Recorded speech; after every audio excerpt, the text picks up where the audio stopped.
பிரியமான ஐயாவே, உங்களுக்கு ஸ்தோத்திரம். கர்த்தர் உங்களை மேலும் மேலும் ஆசீர்வதிப்பார் என்று நான் விசுவாசிக்கிறேன். உங்கள் ஊழியங்கள் ரொம்ப சிறப்பாக இருக்கணும். ஏன்னா வெகு காலத்துக்கு பிற்பாடு இப்படிப்பட்ட செய்திகள்லாம் கேட்கக்கூடியதாக இருக்குது. இன்றைக்கி ஸ்டேட்டஸ் நல்லா வச்சுருந்தீங்க.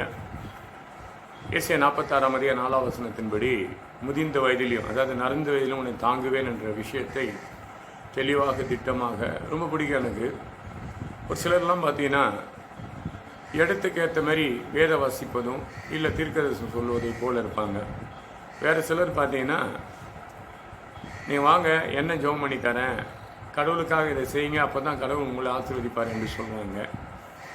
இல்லை வேற ஒரு சிலர் ஒரு கூட்டத்தை சேர்த்து ஆராதனை என்ற பேரில் டான்ஸ் ஆடிக்கொண்டிருப்பாங்க. இதெல்லாம் உங்ககிட்ட கிடையாது. ஒரு சில நாட்களுக்கு முன்பாடி தான் உங்களுடைய செய்தியில் நான் பார்த்தேன். சென்னை பரம்பூர் பகுதியில் ஒரு சகோதரி இருக்காங்க, வயசானவங்க. அவங்க ஈரோடுக்காரங்க, ஒரு சொந்த ஊர் ஈரோடு. உங்களுடைய குடும்பத்தை சார்ந்திருக்க எல்லாமே ரயில்வேல பெரிய அதிகாரிங்க. எனக்கு குறைஞ்ச அந்த வீட்டை ஒரு 15 வருஷத்துக்கு முன்னாடியிலேருந்து எல்லாரையும் தெரியும். எல்லோரும் ஓரளவுக்கு உதவி செய்வேன், நான் ஓடுவேன். ஆனால் படிப்பறிவில்லாத இந்த கழுதை எனக்கு கொடுத்த ஊழியத்தை நான் கரெக்டாக செய்து கடந்து பயணிப்பேன். எந்த ஒரு ஊழியத்துக்காக இதுக்கு இந்த பலன் வேணும் அதுக்கு அந்த பலன் வேணும் கேட்பது கிடையாது. நான் இங்கே இந்த கிராமத்துக்குள்ளே சென்னையை விட்டுட்டு இந்த கிராமத்துக்குள் நுழைஞ்சி குறைஞ்சது பார்த்தீங்கன்னா ஒரு 8 வருஷம் வாரந்தோறும் கடந்து பயணிப்பேன். அப்போல்லாம் கூட உங்கள் செய்தியை நான் பார்த்தது கிடையாது. சமயமாக கொஞ்ச நாளாக பார்த்துன்னு தொடர்ந்து பார்க்குறேன். டெய்லியும் ஒரு வசனங்களோ இல்லை வேத வசனத்தை எப்படி படிக்கணும்னு சொல்லி இதை நீங்கள் வாங்கி கொள்ளுங்கள். இது ஃபஸ்ட்டு வீக்கு செகண்ட் வீக்கு 2 புத்தகம் இருக்குதுன்னு சொல்லுவீங்க. எங்கேயுமே பணத்தை கொடுத்தோ இல்லை பொருளாதாரத்தை கொடுத்தோ ஒரு செய்தியை நீ பகிர்ந்து கொண்டதே கிடையாது. அதனால தான் உங்களுக்கு ரொம்ப பிடிக்கும். படிப்பில்லாத இந்த கழுதையும் பேசுகிற இந்த கழுதையும் அநேக வேதத்தை கொடுத்து எனக்கு தெரிஞ்சாலும் 2ஆம் கிளாஸ் படித்த எனக்கு நிறைய வசனத்தை சொல்லி 2023 எனக்கு அதிகம் பலவீனத்தால் கீழே ஞாபக சக்தி இழந்து போன பிற்பாடு ஊழியங்கள் என்னை விட்டு தளர்ந்து போச்சு. எங்கேயும் கடந்து போல யாரும் ஞாபகம் வரல. அதுக்கப்புறம் கொஞ்சம் கொஞ்சமாக நான் தெளிவடையும் போது அந்த 1 வருஷ காலத்துக்கு பிற்பாடு நிறைய ஊழியங்கள் மாறி போச்சுன்னா மனுஷன் மாறி போயிட்டான். ஊழியங்கள் கடவுள் கொடுத்த வேலையை செஞ்சுன்னு தான் இருக்கிறேன். இன்னும் மாதந்தோறும் எப்படியாவது ஏழை எளியர்களுக்கு அந்த அர்ச்சையை கொடுக்கணும். அதை கொடுத்து வரும்போது உங்கள் செய்தியில் இன்றைக்கும் பார்த்தேன், ரொம்ப கஷ்டம். நான் வெளியே சொல்ல மாட்டேன். அதாவது ஆகாரத்துக்கு கூட கஷ்டம்தான். ஆனால் என் ஊழியத்துக்காக தான் எல்லாம். இந்த ஊழியத்தில் பார்த்தீங்கன்னா வருஷத்து ஒரு நாள் ஆராதனை முடித்து நான் காணிக்கை எடுத்து ஜெபம் பண்ணி எடுத்தேன். குறைஞ்சது 300 ரூபாய்க்கு மேலே எதுவும் இருக்காது. மொத்த காணிக்கை 300 ரூபா, ஒரு நேரத்தில் 50 ரூபா கிடைக்கும். எப்படியாவது நான் வெளியே ஊழியத்துக்கு போய் எனக்கு காணிக்கை கிடைச்சாதான். மகன் வேலை செய்த வேலை போயிடுச்சு கையை விட்டு.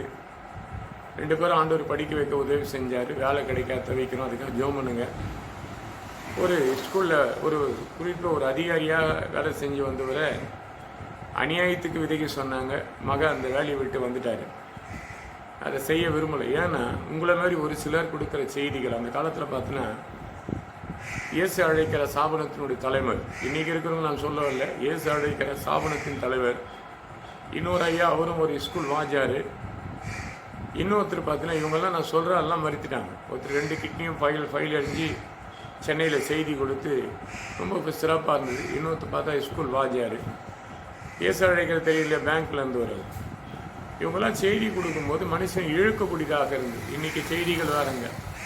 வெள்ளுடைய பொண்ணுடைய வாங்கக்கூடியதுக்கு என்னென்ன வழியோ அதை. ஆனால் உங்கள் செய்தி உண்மையாக சொல்கிறேன், கர்த்தர் கூட மேலும் மேலே ஆசீர்வதித்து பெருக செய்வார். இப்படியே பார்த்தீங்கன்னா நான் இப்போ பேசிக்கொண்ட இடத்துல லெஃப்ட் சைடு பார்த்தீங்கன்னா காலியாக இருக்கும். இந்த சைடு தளம் போடல. இது இடித்த தள்ளப்பட்ட இடம். இந்த இடத்துக்கு ஆலயத்தை நான் கட்ட துவக்கத்திலேயே 2011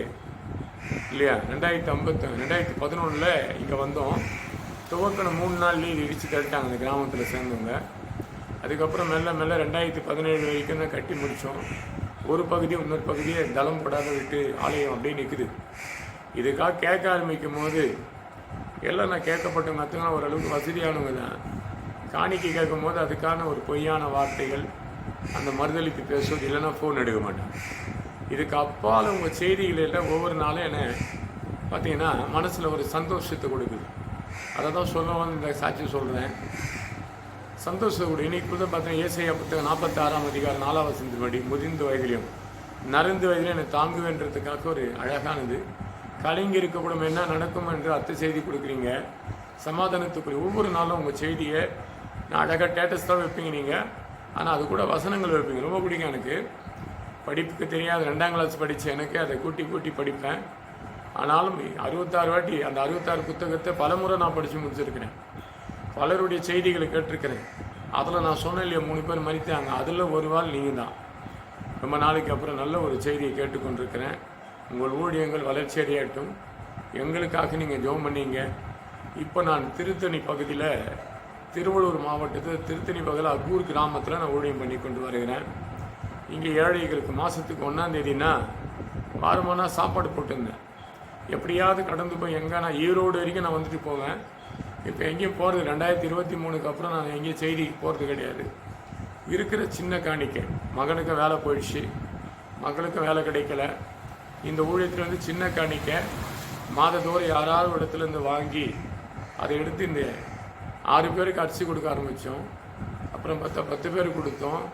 அதுக்கப்புறம் 13 பேருக்கு கொடுத்தோம். இன்றைக்கி 25 பேருக்கு அரிசி கொடுத்துன்னு இருக்கோம். யாராவது ஒருத்தர் கொடுப்பாங்க, அதை வாங்கி அப்படியே கொடுப்பேன். நான் ஒரு வேலைக்காரன், அது மட்டும் எனக்கு கன்ஃபார்மாக தெரியும். இதில் நான் முதலாளி கிடையாது. எனக்கு முதலாளியை ஆண்டவராகிய இயேசு கிறிஸ்து. அந்த முதலாளிக்கு தேவதூதர்கள் போல நீங்கள் இருக்கிறீங்க. எங்கேயோ ஒரு முறை நான் பார்த்தது கிடையாது. உங்கள் சாபனத்தின் மூலியமாக ஒரு சகோதரி பேசினாங்க. ஃபஸ்ட்டு உங்கள் செய்தியின் மூலியமாக அந்த சகோதரி பேசினாங்க. ரொம்ப சிறப்பாக இருந்தது. ஒன்று காமனாக இருந்தது. பெருசாக பெருமையும் கிடையாது. யார் கொடுத்த உயர்த்து பேசலை. தேவநாமம் மட்டும் மகிமைப்படுத்தும் பேசினாங்க. உங்கள் ஊழியம் என்னன்னு தெரியாது எனக்கு. ஆனாலும் உங்கள் ஊழியத்தை, உங்களுடைய ஸ்டேட்டஸ் நான் அன்றாடம் பார்ப்பேன். என்னால் முடிஞ்ச ஊழியங்கள் செய்திகள் உங்களுக்கும் அனுப்பி கொண்டிருக்கிறேன். எனக்காக ஜெபம் பண்ணுங்க. ஒரு பக்கம் என் மகனுக்கு திருமணத்தை ஆயத்த பண்ணி வச்சுருக்கிறேன். திருமணத்துக்கு ஆயத்த பண்ண பிற்பாடு வேலையும் போயிடுச்சு. வேலையும் கையில் கிடையாது. இன்றைக்கி நிலைமை அடுத்த வேலைக்கு என்னன்ற நிலைமைக்கு தெரியாது. இதையும் இந்த ஃபஸ்ட் நாள் என் ஆண்டவராக இயேசு கிறிஸ்துக்கு மட்டும் சொல்லுவேன். ஒரு பக்கம் ஆலயம் கட்ட கேட்ட தேடி போன அத்தனை பேருமே பொதுவாகவே அவங்க எல்லாம் விலைக்கு போன மாதிரி இருக்காங்க. அதனால் நான் மனுஷனை நம்ப மாட்டேன், மனுஷங்கிட்ட குறை சொல்ல மாட்டேன்.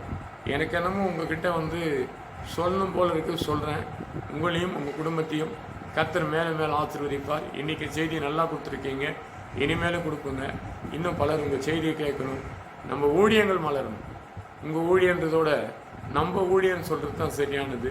இப்போ கூட பார்த்தீங்கன்னா உங்கள் பட்டணத்துக்கு பக்கத்தில் 41 பேர் எல்லாமே இந்த கட்சி ரீதியாக கடந்து போனவங்க மறித்து போகும்போது ரொம்ப கஷ்டப்பட்டேன். நீங்களும் ஜெபம் பண்ணுங்க, நானும் ஜெபம் பண்ணுறேன். எனக்காக உங்களுடைய குடிவில் சார்ந்து ஜெபம் பண்ணுங்க. ஜெபிக்கப்படும் போது ஆலயம் கட்டப்படணும், திருமணம் செய்யப்படணும், பிள்ளைகளுக்கு சிறப்பான ஒரு வேலை கிடைக்கணும், ஆத்தும ஆதாயத்துக்கு ஓடிக்கொண்டே இருக்கணும். அதுக்கு இந்த சரிகளும் சுகபலத்தோடு இருக்கணும். அந்த தேவநாமம் மட்டும் மகிமைப்படட்டும். ஜெபிங்க. உங்களை மேலே மேலே கர்த்தர் ஆசீர்வதிப்பாராக. ஆமென், ஆமென், ஆமென்.